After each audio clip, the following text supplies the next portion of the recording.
Pemirsa Orang Timur TV, selamat sore, salam hormat, salam NKRI untuk kita semua. Orang stres itu ternyata tidak ada habisnya, pun tidak ada matinya.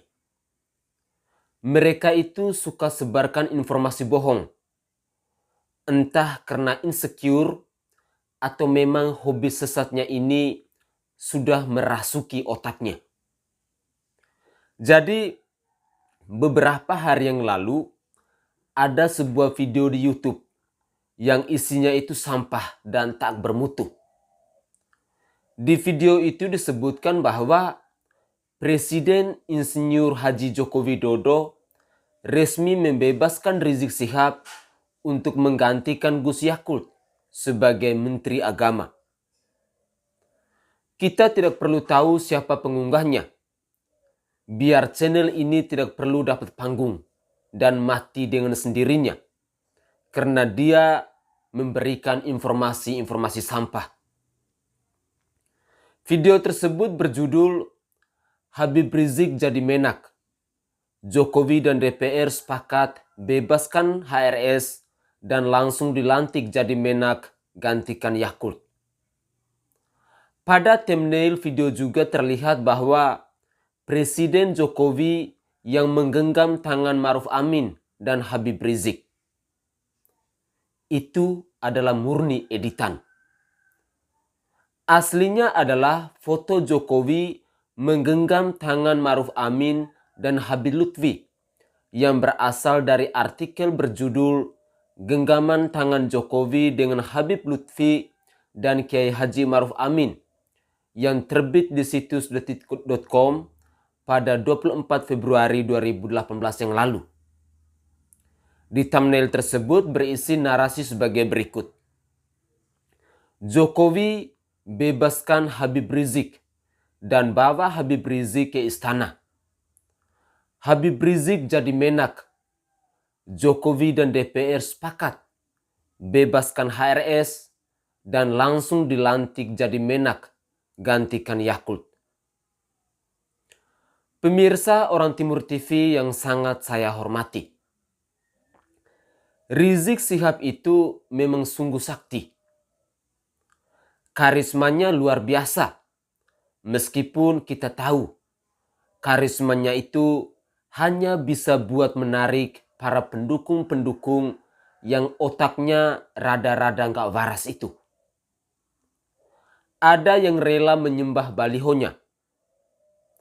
Ada pula yang rela bikin hoaks untuk mengangkat derajat dan martabatnya.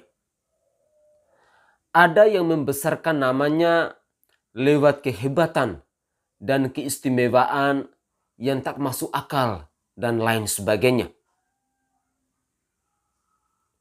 Pendukung Habib Rizik Syihab ini memang suka insecure, sehingga membuat narasi-narasi yang bodoh, yang mudah ditebak, berulang-ulang seperti kaset rusak. Jika Rizik Syihab dijadikan Menteri Agama, maka saya merasa yakin kerukunan umat beragama di negara ini akan makin rusak. Intoleransi kian meningkat.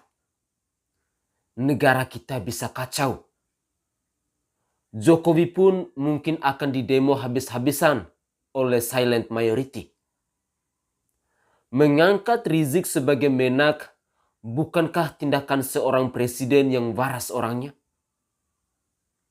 Pendukungnya memang terpaksa kita sebut bodoh. Bodohnya tak ada obat. Mereka tak bisa mikir. Dengan membuat narasi bohong sama saja menyebarkan kebohongan kepada massa. Padahal itu jelas-jelas dosa. Setiap dosa akan dipertanggungjawabkan di akhirat. Begitulah yang sering dibilang oleh Kadrun Mahasuci ini. Bahkan Rizik Syihab pun tak bisa menolong mereka bebas dari azab akibat banyak bohong.